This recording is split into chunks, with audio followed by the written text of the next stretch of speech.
The GMO products are required to be labeled in China. There's a similar push to make that happen here in the United States, but it's a battle pitting some consumers against the industry. Joining us to talk more about this from Oakland, California is Zack Kaldveer. He has worked extensively to push for such labeling. And Zack, supporters like yourself think putting labels on products makes sense. Consumers have the information, they can just make up their own minds. Why is the industry against mandatory labeling, would you say? Well, I think the industry fears having to compete in a truly free market against organic and conventional foods.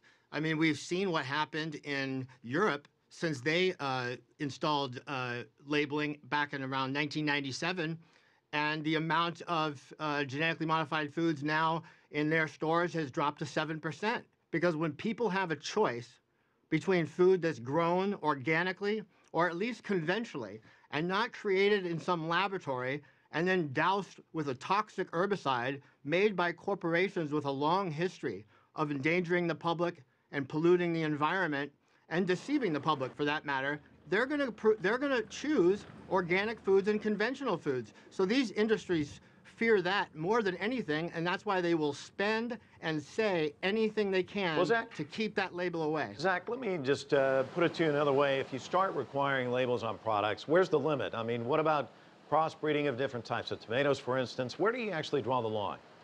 Well, I mean, that line has to be drawn with, each subject individually, but, let's consider this. Right now, we label 3,000 different ingredients, from magnesium to potassium to sodium to calories. There is no reason we should not at least label foods that have been genetically modified in a laboratory that require no long-term health safety studies and are doused with chemicals we know pollute the environment and can endanger human health. So this seems just like a no-brainer to have a label. We need to go further. We need adequate health safety studies, too. Zack, China's looking into approving a genetically modified rice. What would you advise regulators to consider before they make that decision? Well, I mean, I would urge China not to follow America's disastrous embrace of genetically modified crops. I mean, there's not just a lack of adequate health safety studies, but once you bring in these crops, a lot of additional consequences, hazardous ones, are going to come along with it. They need to be sprayed by Monsanto's Roundup herbicide, which pollutes the soil, the air, and the water. It also has led to the demise of various species, critical species like the butterfly and the honeybee.